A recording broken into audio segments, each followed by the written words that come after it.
열왕기상 17장.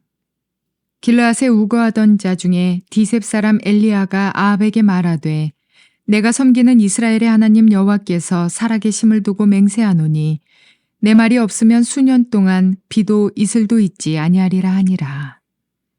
여호와의 말씀이 엘리야에게 임하여 이르시되 너는 거기서 떠나 동쪽으로 가서 요단 앞 그리 시냇가에 숨고 그 시냇물을 마시라.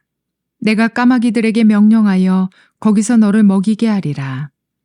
그가 여호와의 말씀과 같이 하여 곧 가서 요단 앞 그리 시냇가에 머물매 까마귀들이 아침에도 떡과 고기를 저녁에도 떡과 고기를 가져왔고 그가 시냇물을 마셨으나 땅에 비가 내리지 아니하므로 얼마 후에 그 시내가 마르니라.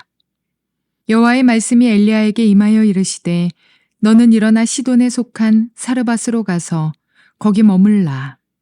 내가 그곳 과부에게 명령하여 내게 음식을 주라 하였느니라. 그가 일어나 사르밧으로 가서 성문에 이를 때에 한 과부가 그곳에서 나뭇가지를 줍는지라.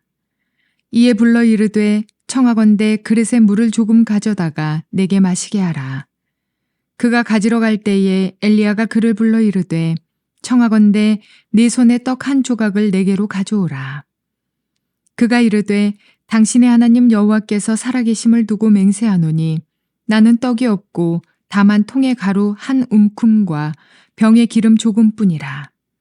내가 나뭇가지 둘을 주어다가 나와 내 아들을 위하여 음식을 만들어 먹고 그 후에는 죽으리라. 엘리야가 그에게 이르되 두려워하지 말고 가서 네 말대로 하려니와 먼저 그것으로 나를 위하여 작은 떡 한 개를 만들어 내게로 가져오고 그 후에 너와 네 아들을 위하여 만들라. 이스라엘의 하나님 여호와의 말씀이 나 여호와가 비를 지면에 내리는 날까지 그 통에 가루가 떨어지지 아니하고 그 병의 기름이 없어지지 아니하리라 하셨느니라. 그가 가서 엘리야의 말대로 하였더니 그와 엘리야와 그의 식구가 여러 날 먹었으나 여호와께서 엘리야를 통하여 하신 말씀같이 통에 가루가 떨어지지 아니하고 병의 기름이 없어지지 아니하니라. 이 일 후에 그 집 주인 되는 여인의 아들이 병들어 증세가 심히 위중하다가 숨이 끊어진지라. 여인이 엘리야에게 이르되 하나님의 사람이여 당신이 나와 더불어 무슨 상관이 있기로 내 죄를 생각나게 하고 또 내 아들을 죽게 하려고 내게 오셨나이까. 엘리야가 그에게 그의 아들을 달라 하여 그를 그 여인의 품에서 받아 안고 자기가 거처하는 다락에 올라가서 자기 침상에 누이고 여호와께 부르짖어 이르되 내 하나님 여호와여 주께서 또 내게 우거하는 집 과부에게 재앙을 내리사 그 아들이 죽게 하셨나이까 하고 그 아이 위에 몸을 3번 펴서 엎드리고 여호와께 부르짖어 이르되 내 하나님 여호와여 원하건대 이 아이의 혼으로 그의 몸에 돌아오게 하옵소서 하니 여호와께서 엘리야의 소리를 들으심으로 그 아이의 혼이 몸으로 돌아오고 살아난지라. 엘리야가 그 아이를 안고 다락에서 방으로 내려가서 그의 어머니에게 주며 이르되 보라 네 아들이 살아났느니라. 여인이 엘리야에게 이르되 내가 이제야 당신은 하나님의 사람이시요 당신의 입에 있는 여호와의 말씀이 진실한 줄 아노라 하니라. 좋은 날입니다. 성령님께서 오늘도 여러분들의 심령 가운데 큰 은혜와 평강으로 함께하여 주시기를 주님의 이름으로 축복합니다. 오늘 저는 여러분들과 함께 열왕기상 17장 말씀으로 엘리야는 왜 불쌍한 과부에게 떡을 달라 하였을까? 이런 제목을 가지고 여러분들과 함께 은혜를 나누기로 원합니다. 우리는 지난 시간 16장까지 보면서 특별히 16장에서 북이스라엘의 5명의 왕들에 대한 이야기 한번 살펴봤죠. 자, 이제 오늘 여러분들과 이제 17장 들어가는데 이제 17장부터는 새로운 국면이 펼쳐지기 시작합니다. 바로 선지자의 등장입니다. 여러분, 선지자 이야기를 할 때 우리가 먼저 사무엘 상하 잠깐 한번 복습해 봅시다. 여러분 사무엘 상하를 공부할 때 우리가 이야기를 나눴었는데 기억이 나실지 모르겠습니다. 사사기를 거쳐 지나가면서 사무엘이 등장했고 이제 사무엘이 사사로서 활동을 잘하고 있을 때 그때 백성들이 요구한 게 있었죠. 바로 왕을 달라고 한 것입니다. 사무엘이 굉장히 마음이 아팠고 하나님께서도 그랬습니다. 자, 근데 하나님께서 그들의 요구에 대해서 왕을 달라는 요구를 들어주십니다. 그런데 그럼에도 불구하고 하나님께서 내거신 조건이 있죠. 그것이 무엇이었습니까? 비록 이스라엘에 인간 왕이 너희가 원한다면 세워질 것이지만 그러나 그럼에도 불구하고 하나님께서 진정한 왕이시다라는 것을 잊어서는 안 된다라는 것이었습니다. 자, 그리고 그 일이 있어서 그 일이 이루어질 수 있도록 하나님께서 왕이신 나라라는 것이 흔들리지 않도록 하나님께서 두 가지 장치를 두실 것인데 한 가지는 안전장치 그리고 또 다른 한 가지는 견제장치였습니다. 안전장치는 무엇이었습니까? 바로 하나님의 말씀에 청종해야 한다는 것이죠. 누가요? 그 인간 왕은 하나님께서 진정 왕이시니 그분께서 뭐라 말씀하시는지 그 하나님의 왕되심을 인정하며 그 왕되심 앞에 청종하고 순종하는 마음의 자세를 가져야 된다. 자, 그런데 만약에 그 인간 왕이 하나님의 왕되심을 인정치 않고 하나님의 음성을 말씀을 청종하지 않으면 하나님께서 두 번째 장치를 가동하시는데 그것이 바로 선지자 제도였죠. 태클을 거시겠다는 겁니다. 그래서 잘못된 길로 나가고 있을 때 돌이킬 수 있도록 하시겠다라는 것이 바로 하나님께서 인간 왕을 요구하시는 그들에게 그 이스라엘에게 하나님께서 세워놓으신 그런 방법이었습니다. 자, 그런데 그런 기준으로 한번 북이스라엘을 봅시다. 북이스라엘은 지금 어떤 상황 가운데 나가고 있습니까? 첫 번째, 안전장치는 이미 망가진 지 오래되었습니다. 하나님의 음성을 청종하기는커녕 하나님을 등 뒤로 던져버린 그런 상황 가운데 있습니다. 그리고 이제 마지막으로 남은 건 한 가지밖에 없습니다. 바로 선지자들이죠. 자, 이제 오늘부터 해서 여러분들과 열왕기 하 2장까지 쭉 계속 이제 보게 될 인물은요, 바로 이 엘리야라고 하는 인물입니다. 하나님께서 강력하게 견제장치를 걸게 되었다라는 것을 지금 이야기하고 있는 것이죠. 자, 그런데 여러분, 방금 말씀드렸던 것처럼 선지자들의 활동이 막 분주하게 나타나기 시작하고 선지자들이 등장하겠다라는 건 벌써 그 사회가 굉장히 빨간불이 들어왔다라는 것이죠. 만약 지금 여기에서 멈추지 않고 그 선지자들의 메시지를 귀 기울여 듣지 않고 돌이키지 않으면 어떻게 된다고요? 이제는 낭떠러지로 떨어지는 것입니다. 이제 앞으로 그런 이야기들이 펼쳐지게 되어질 것이다 라는 것이죠. 자, 이제 그럼 한번 여러분들과 함께 이야기로 들어가 보도록 하겠습니다. 자, 그렇게 등장하게 된 첫 번째 선지자 바로 엘리야라고 하는 사람입니다. 엘리야는 굉장히 중요한 인물입니다. 여러분, 성경에 보면 신약에 우리 예수님께서 변화산에 오르시죠. 그리고 그 변화산에 오르셔서 하나님께서 중요한 두 명의 인물을 만나는데 그게 바로 한 사람은 누구죠? 모세고 또 다른 한 사람이 바로 이 엘리야였습니다. 모세는 율법을 상징하는 사람이고 엘리야는 선지자를 상징하는 사람이죠. 바로 예수님 당신이 율법과 선지자에 의해서 예언되어진 사람이다라는 것을 하나님께서 보여주시기 위해서 하나님이 보내신 하나님의 사람이라는 걸 보이시기 위해서 하나님께서 모세와 또한 엘리야와 함께 대화를 나누시는 장면, 그것이 이제 신약에 등장하지 않습니까? 바로 그처럼 엘리야는 굉장히 중요한 선지자를 대표하는 인물 중에 하나다, 그렇게 이야기할 수 있습니다. 자, 이제 드디어 이 엘리야의 등장이 시작되어집니다. 자, 그런데요. 자, 엘리야가 누군지를 보니까 1절은 이렇게 말을 합니다. 길르앗에 우거하는 자 중에 디셉 사람 엘리야가 아합에게 말하되 내가 섬기는 이스라엘의 하나님 여호와께서 살아계 되심을 두고 맹세하노니 내 말이 없으면 수년 동안 비도 이슬도 있지 아니하리라. 그렇게 이야기했다라는 것이죠. 자, 엘리야입니다. 자, 엘리야가 근데 등장을 하는데 엘리야의 그 출신을 보니까 정말 별 볼 일이 없는 그런 출신이었다, 그렇게 이야기를 합니다. 길르앗, 오늘날로 이야기하면 요르단 정도 되어지는 것이고요. 디셉이 어딘지는 정확하게 모르겠습니다. 아마 요단강에서 북쪽으로 한 15km 정도 떨어진 곳이라고 추정들을 하는데 그렇게 알려진 도시가 아니죠. 오늘날도 어딘지를 확인할 수 없으면. 자, 그런데 그 길르앗에 우거하는 자 중에 그렇게 이야기합니다. 우거한다라는 것은요, 그냥 남의 집에 붙어 사는 사람이라는 그런 의미를 가집니다. 그러니까 지금 이 엘리야는 출신 성분도 분명하지 않고 그렇게 별 볼 일 없는 대단치 않은 그런 시골 청년에 불과한 사람이었다라고 지금 이야기하고 있는 것입니다. 자, 그런데 그가 이제 아합을 만나러 가는데요. 자, 그런데 여러분, 당시의 사회 분위기를 한번 생각해 보시기 바랍니다. 당시의 사회 분위기는요, 이미 바알이 완전히 사회를 장악한 상황입니다. 아합이 이전에 이야기했던 어떤 여로보암의 길, 그러니까 적당히 하나님 여호와 하나님과 우상 사이에 양다리를 걸치고 있는 이런 혼합주의적 신앙도 아니고 이제는 아합의 길이라고 하는 새로운 길을 열었는데 이건 어떤 길입니까? 이건 완전히 배교의 길입니다. 여호와 하나님을 완전히 등 뒤로 버려버리고 이제는 오직 정말 바알을 숭배하고 아세라를 숭배하는 것이 아예 사회에 그냥 주된 분위기가 되어져 버린 그런 상황이었다는 것이죠. 근데 그 상황 속에서 엘리야라고 하는 자가 등장했다는 거예요. 근데 엘리야가 여러분 이름의 뜻이 뭔지 아십니까? 나의 하나님, 여호와는 나의 하나님이시다. 나의 신은 바알이 아니다. 아세라가 아니다. 나의 신은 여호와이시다.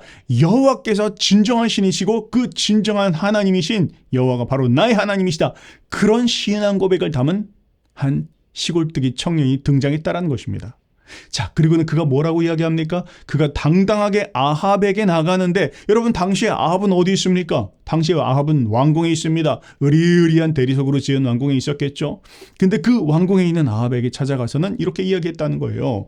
내가 섬기는 이스라엘의 하나님 여호와께서 살아계심을 두고 맹세하노니 내 말이 없으면 수년 동안에 비도 없고 이슬도 있지 아니하리라. 이거 사실은요, 아합의 입장에서는 웃기는 얘기죠. 여러분 당시에 이 비를 내리고 이슬을 내리는 거 이거 누가 하는 일입니까? 이거 바알이 하는 일입니다. 자, 근데 그 바알을 섬기는 일들에 있어서 가장 열심인 사람 누굽니까? 자기 아합과 자기 아내 이세벨입니다. 근데 그 아합과 이세벨에게 나와서 지금 이야기를 하는 겁니다. 내가 섬기는 하나님의 말씀이 없다면 그 이름을 두고 맹세하노니 내가 말하지 않으면 수년 동안 비도 없을 것이고 이슬도 내리지 않을 것이다. 다른 말로 이야기하면 바알이 진정한 하나님이 아니라 내가 섬기고 계신 여호와 하나님이 진짜 하나님이라는 것을 내가 너희에게 보이겠다라고 지금 강력하게 도전장을 내민 것이었다라는 것이죠. 대단한 그런 결기입니다. 정말 목숨을 걸고 선지자들은 이렇게 사역을 하는 것이죠. 자, 그런데 그 이야기를 들은 아합이 뭐라고 했을까요? 성경에는 뭐라고 했다라고 이야기가 나오지 않는데 저는 그냥 그렇게 생각을 해봅니다. 아무 별말을 안 했겠죠. 그냥 손가락 하나 까딱하면서 얘기했을 것입니다. 얘들아 죽여라, 그렇게 아마 얘기했을 겁니다. 자, 그렇게 해서 어떻게 나왔는지 엘리야가 아합 앞에서 나와서 이제 도망을 가게 되는데 하나님께서 이 엘리야를 살리시기 위해서 그로 하여금 요단강 앞에 있는 그릿 시냇가로 가서 숨으라 그렇게 말씀을 하십니다. 그렇게 해서 시냇가로 가서 숨으라 말씀하시면서 이렇게 말씀을 하시는데 너는 여기서 떠나 동쪽으로 가서 요단 앞 그릿 시냇가에 숨고 그 시냇물을 마시라. 내가 까마귀들에게 명령하여 거기서 너를 먹이게 하리라 라고 그렇게 이야기했다는 것이죠. 하나님께서 그릿 시냇가로 가서 숨어라. 그렇다면 내가 너에게 까마귀를 보내서 먹이게 하리라. 그렇게 하나님 말씀하셨다는 것이죠. 엘리야가 어떻게 했을까요? 엘리야가 그 하나님의 말씀에 순종합니다. 아마 엘리야가 이렇게 생각했을 수 있을 것 같아요. 네, 하나님 알겠습니다.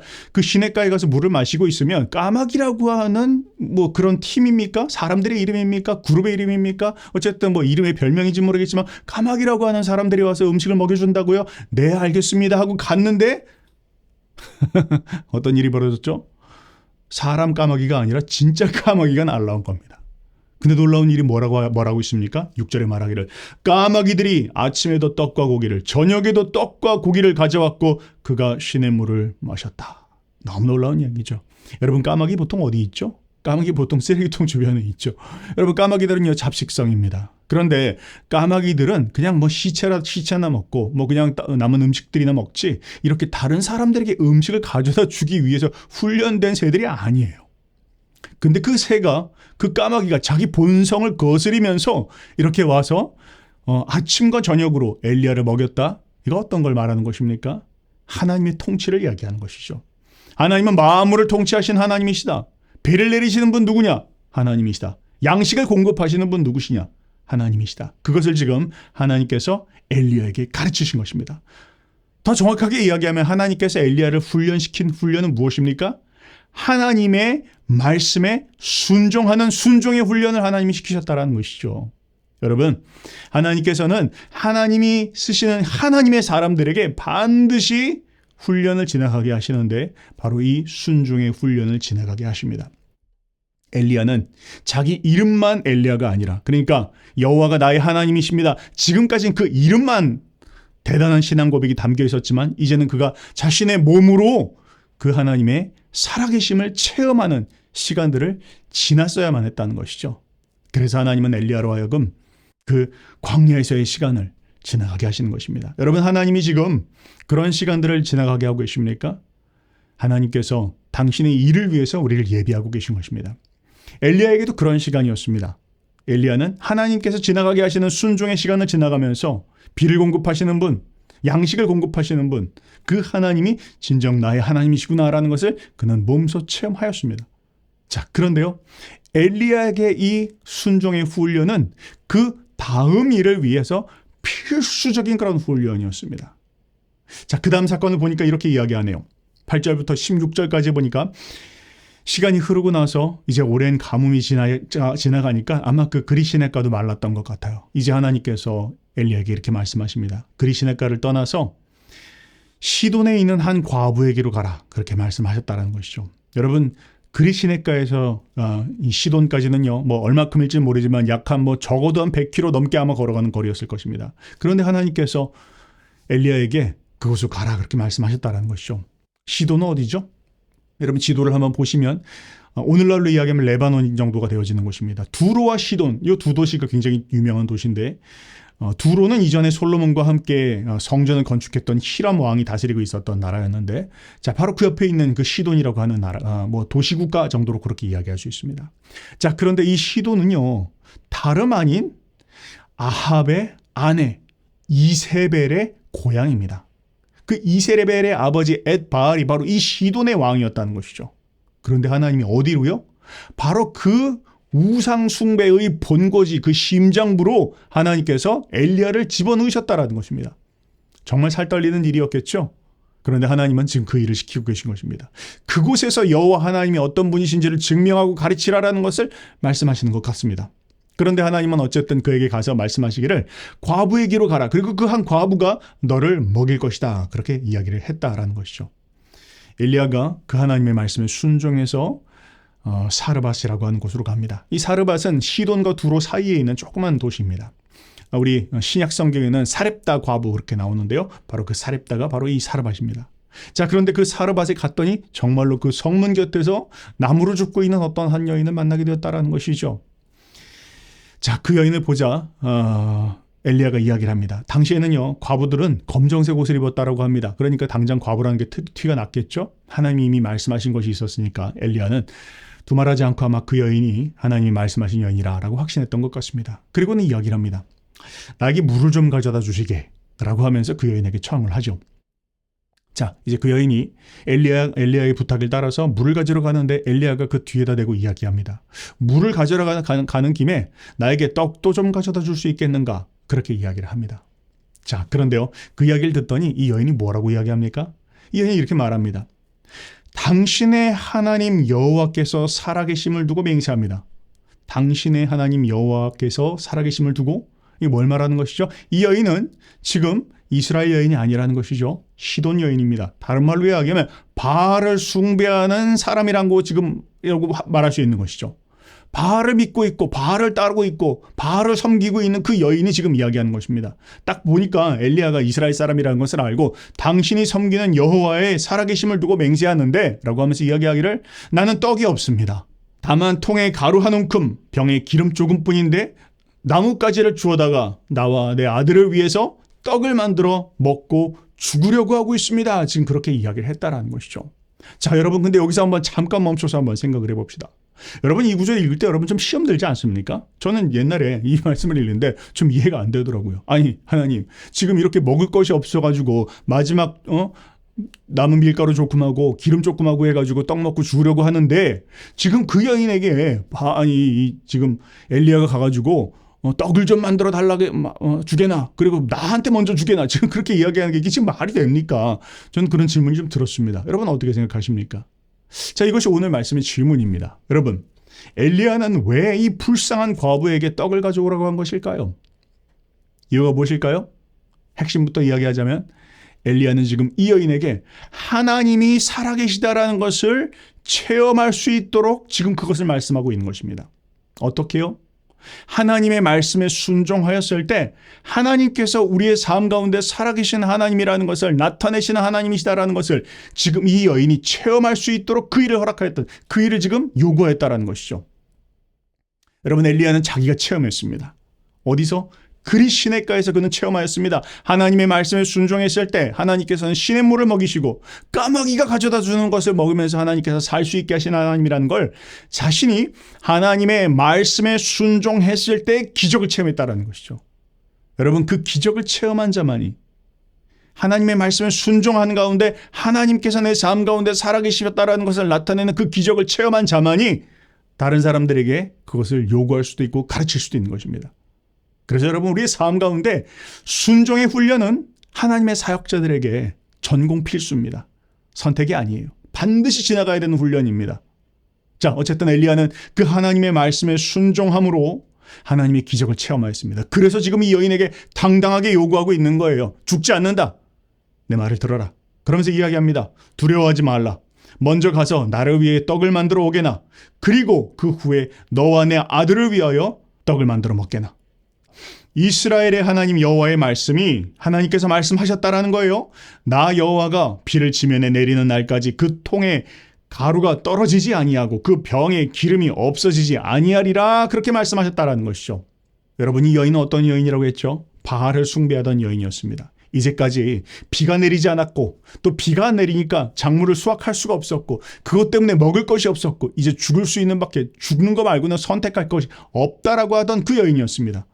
그런데 그 여인에게 하나님께서 지금 말씀하고 계신 것입니다. 뭐라고요? 비를 공급하는 거 하나님이시다. 양식을 공급하시는 거 하나님이시다. 하나님이시지 바알이 아니다라는 것을 지금 깨닫게 하고 있는 것입니다. 그 여인의 잘못된 신학을 교정해주고 있는 것입니다.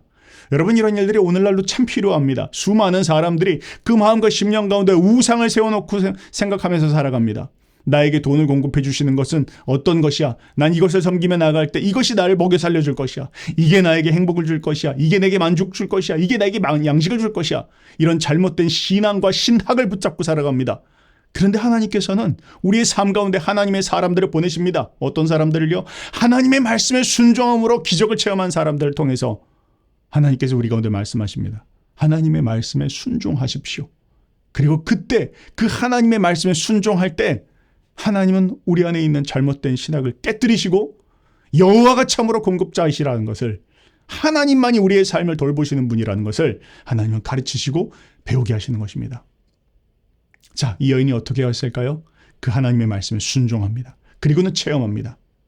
그가 가서 엘리야의 말대로 하였더니 그와 엘리야와 그의 식구가 여러 날 먹었으나 여호와께서 엘리야를 통하여 하신 말씀같이 통에 가루가 떨어지지 아니하고 병에 기름이 없어지지 아니하리라, 그렇게 이야기하는 것이죠. 뭘 말하는 것입니까? 이 여인이 진정 바알을 숭배하고 있었던 그 바알 숭배로부터 자유하게 되었다라는 것이죠. 여호와가 진정한 하나님이시다라는 것을 그의 삶에 체험하게 되었다라는 것을 지금 이야기하고 있는 것입니다.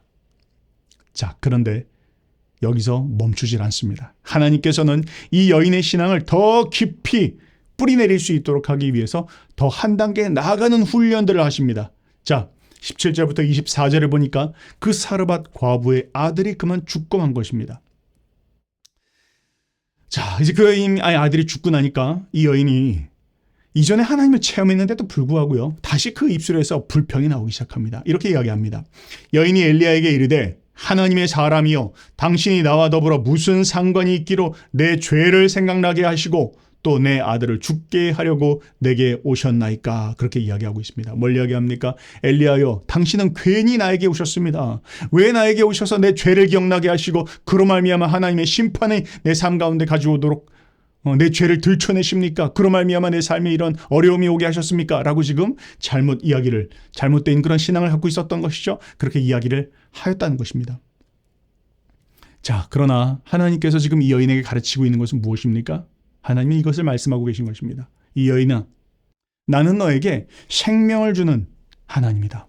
비단 너에게 비를 주고 너의 삶 가운데 먹을 것을 주는, 생명을 유지시켜주는 그런 하나님이 아니라 나는 그 생명의 근원이고 그 생명 자체를 주는 하나님이다라는 것을 네가 깨닫기를 원한다라는 것을 지금 주님이 말씀하고 있는 것입니다. 이 여인은 그 하나님을 지금 더 깊이 체험하고 있는 것입니다. 나에게 그저 먹을 것을 주셔서 먹고 살 수 있게 하시는 하나님이 아니라 나의 그 존재 자체를 있게 하시고 없게 하시는 분, 바로 그분이 여호와 하나님이시구나라는 것을 지금 고백하고 체험하고 있는 것입니다. 그 이전에는 무엇이었습니까? 그 이전에는 바알이 그 일을 하는 줄 알고 있었습니다. 그런데 속은 것이었습니다. 아니었습니다. 진짜 하나님께서, 여호와 하나님께서 내 삶을 생명을 주시고 붙잡아 주시고 공급해 주시고 이끌어 주시는 분이라는 것을 이 여인은 비로소 체험하게 되었다는 것입니다. 이 여인의 마지막 고백이 이러합니다. 여인이 엘리야에게 이르되 내가 이제야 당신은 하나님의 사람이시요 당신의 입에 있는 여호와의 말씀이 진실한 줄 아노라, 그렇게 이야기합니다. 하나님의 말씀을 체험했다라는 것이죠. 이 하나님의 말씀을 이 말씀이 진정한 하나님의 말씀이구나. 이게 하나님께서 정말 하시는 말씀이고 그 말씀에 순종할 때 하나님은 내 삶 가운데 역사하시는 하나님이구나라는 걸 이 여인이 몸으로 체험하였다는 것입니다. 여러분, 이 일이 오늘날도 필요한 일입니다. 엘리야는 왜 그 불쌍한 과부에게 가서 떡을 달라고 했을까요? 그 여인이 말씀에 순종함으로 하나님을 체험할 수 있도록 돕기 위해서입니다. 이런 사역들이 오늘날 저와 여러분들을 통해서 이 시대 모든 삶의 곳곳에서 일어나야 하는 일인 줄 믿습니다. 시대는 엘리야와 같은 사람을 찾고 있습니다. 하나님의 말씀 앞에 순종하는 자, 그리고 그 말씀으로 기적을 체험한 자, 그리고 그것을 선포하는 자, 이런 사람들을 하나님은 찾고 계십니다. 저와 여러분들 그렇게 승리하시기를 주님의 이름으로 축복합니다.